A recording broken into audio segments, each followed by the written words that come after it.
A história de Sansão, um dos mais enigmáticos e poderosos juízes de Israel, é uma narrativa fascinante de força, traição e redenção. Descrita no livro dos Juízes, nos capítulos 13 a 16, ela revela os feitos extraordinários e as fraquezas humanas de um homem escolhido por Deus para libertar Israel dos filisteus.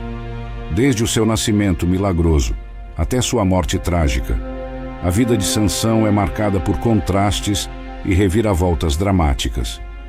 Este vídeo explora as etapas cruciais de sua vida, destacando como suas escolhas, suas relações e sua fé em Deus moldaram seu destino. Através das lutas e triunfos de Sansão, podemos compreender lições profundas sobre a fé, a força humana e a soberania divina. Para entender o surgimento de Sansão, Israel vivia sob a dominação e opressão dos filisteus. Sansão nasceu como nazireu, sendo designado por Deus para uma missão especial em Israel, dotado de uma força sobre-humana para isso.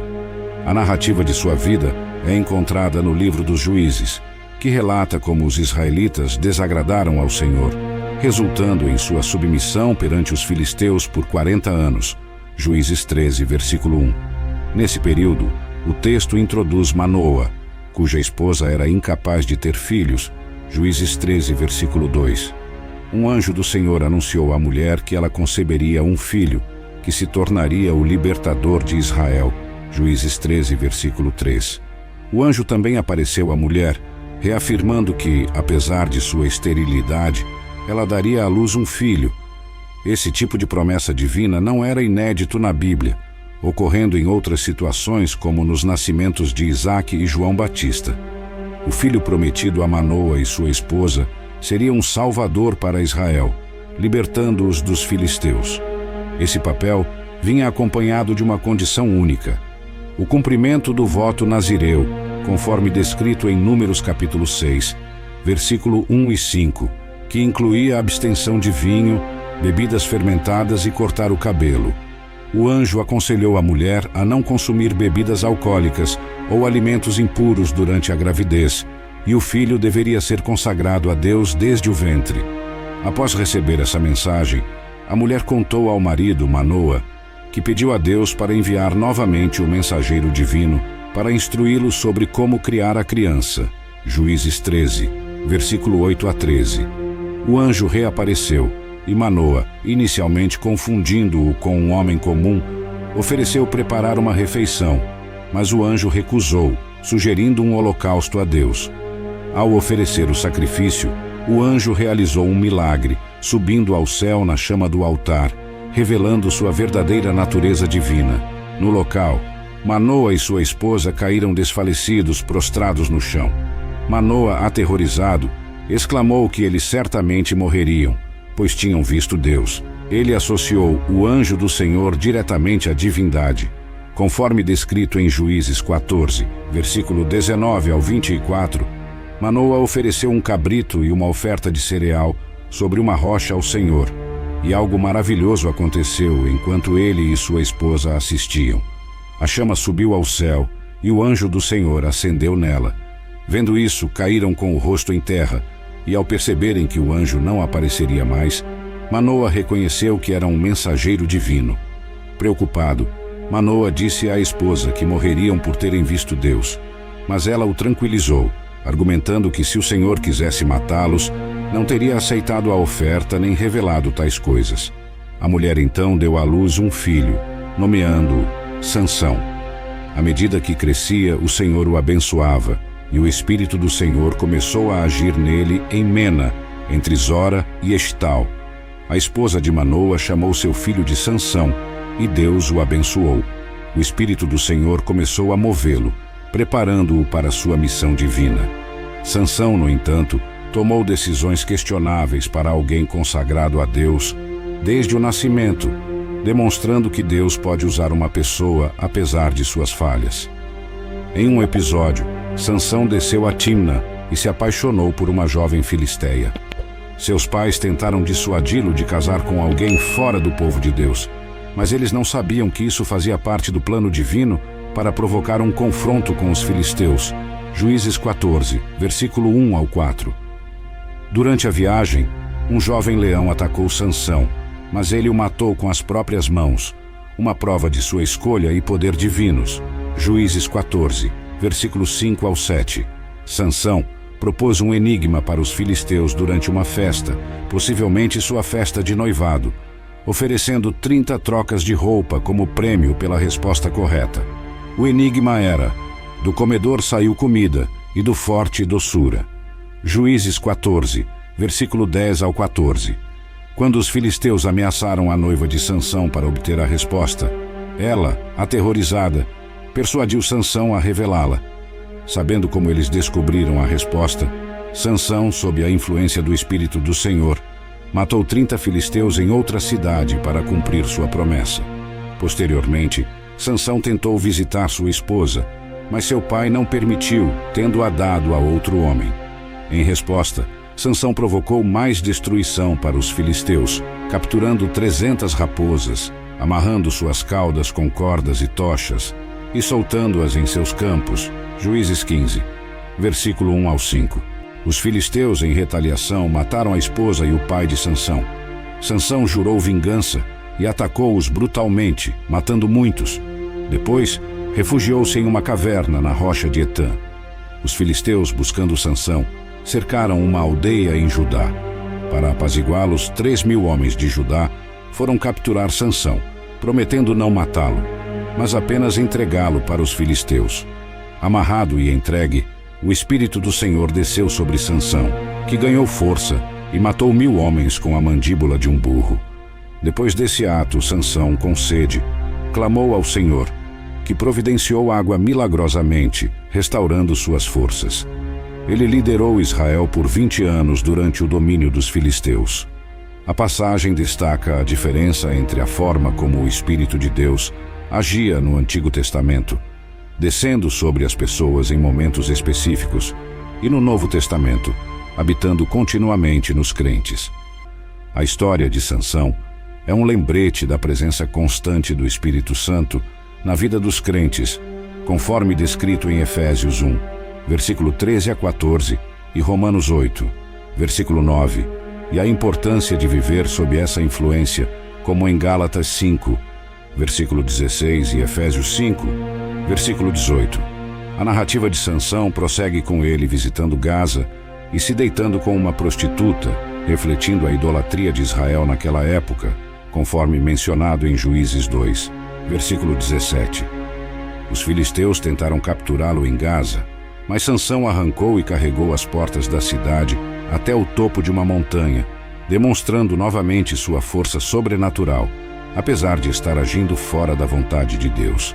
Em seguida, Dalila entrou em sua vida e ele se apaixonou por ela. Juízes 16, versículo 1 a 4, marcando o início de uma nova fase em sua história e eventual queda. Um dia, Sansão foi a Gaza e encontrou com uma prostituta, passando a noite com ela.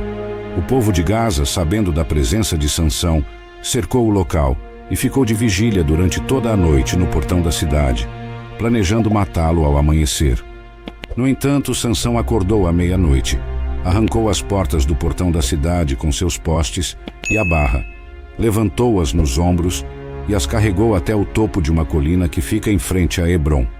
Algum tempo depois, Sansão se apaixonou por uma mulher no vale de Soreque, chamada Dalila. Não está explicitamente claro se Dalila era filisteia, mas sua lealdade estava com eles, especialmente considerando a promessa de pagamento que receberia.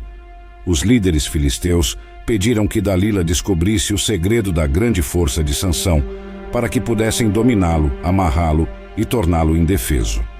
Eles prometeram a ela uma grande quantia em prata. Juízes 16, versículo 5. Dalila tentou por 3 vezes descobrir o segredo de Sansão, enquanto os filisteus esperavam para emboscá-lo. Em cada ocasião, Sansão contava uma história falsa sobre a origem de sua força. Dalila persistentemente tentou desgastá-lo.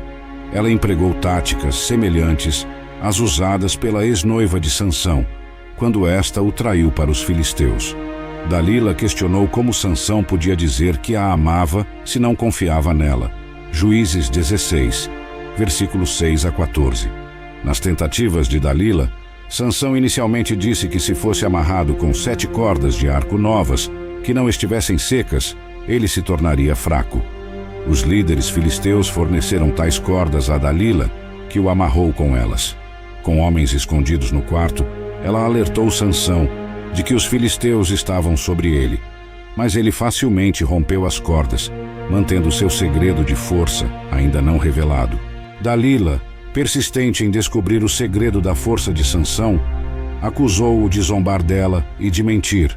Sansão então inventou outra história, alegando que se fosse amarrado com cordas novas, perderia sua força.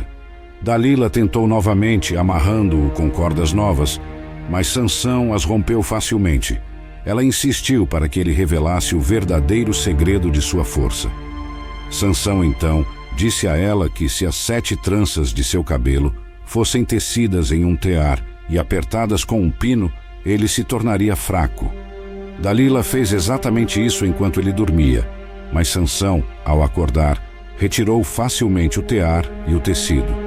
Dalila o pressionou ainda mais, alegando que ele não a amava verdadeiramente, pois não confiava nela. Finalmente, Sansão revelou a verdade. Se seu cabelo fosse cortado, ele perderia sua força e se tornaria como qualquer outro homem. Essa confissão veio após Dalila insistir incessantemente, até que Sansão, exausto, cedeu. Juízes 16, versículo 15 ao 17. Dalila, aproveitando que ele dormia em seu colo, cortou o cabelo de Sansão. Os líderes filisteus escondidos trouxeram a prata prometida a ela.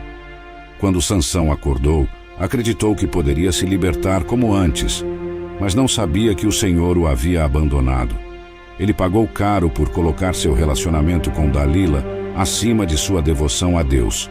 Os filisteus capturaram Sansão, cegaram-no, acorrentaram-no e o fizeram trabalhar na prisão. Isso serve como um lembrete de que, quando Deus é removido da equação, o adversário assume o controle. Sansão havia ignorado seu voto nazireu e sua devoção a Deus, resultando em sua queda e cativeiro. Juízes 16, versículo 18 ao 22. Após Sansão revelar seu segredo, Dalila chamou os governantes dos filisteus, dizendo-lhes que ele havia contado tudo. Eles retornaram com a prata em mãos. Dalila fez Sansão dormir em seu colo e chamou alguém para raspar as 7 tranças de seu cabelo, o que fez com que ele perdesse sua força. Quando ela alertou Sansão de que os filisteus estavam sobre ele, ele acordou, mas não sabia que o Senhor o havia deixado. Os filisteus então o capturaram, arrancaram seus olhos e o levaram a Gaza, onde foi acorrentado e forçado a moer grãos na prisão. Enquanto isso, o cabelo de Sansão começou a crescer novamente. Esse crescimento do cabelo sugere que Deus ainda tinha planos para Sansão e que seu arrependimento interior estava se manifestando. Em sua humilhação e sofrimento, Sansão começou a voltar-se novamente para Deus. Os líderes filisteus organizaram uma grande celebração para sacrificar ao seu deus Dagom, agradecendo por terem capturado Sansão. Durante a festa, Sansão foi chamado para entreter os filisteus no templo. Colocado entre as colunas do templo, Sansão pediu a Deus força para vingar-se dos filisteus por seus olhos. Ele empurrou as colunas com toda a sua força, fazendo o templo desabar, e com essa ação final, Sansão matou mais filisteus na sua morte do que em toda a sua vida, cumprindo assim seu papel como juiz e libertador de Israel. Apesar de suas falhas, Sansão é mencionado no capítulo 11 de Hebreus, junto a outros heróis da fé, como um exemplo de alguém que, apesar de imperfeito, acreditava que Deus poderia usá-lo. Essa conclusão trágica da vida de Sansão é um poderoso lembrete da soberania de Deus e de como ele pode usar até mesmo as circunstâncias mais adversas para realizar sua vontade. A história de Sansão termina com uma nota de sacrifício e redenção, destacando a complexidade da natureza humana e a possibilidade de restauração, mesmo após grandes falhas.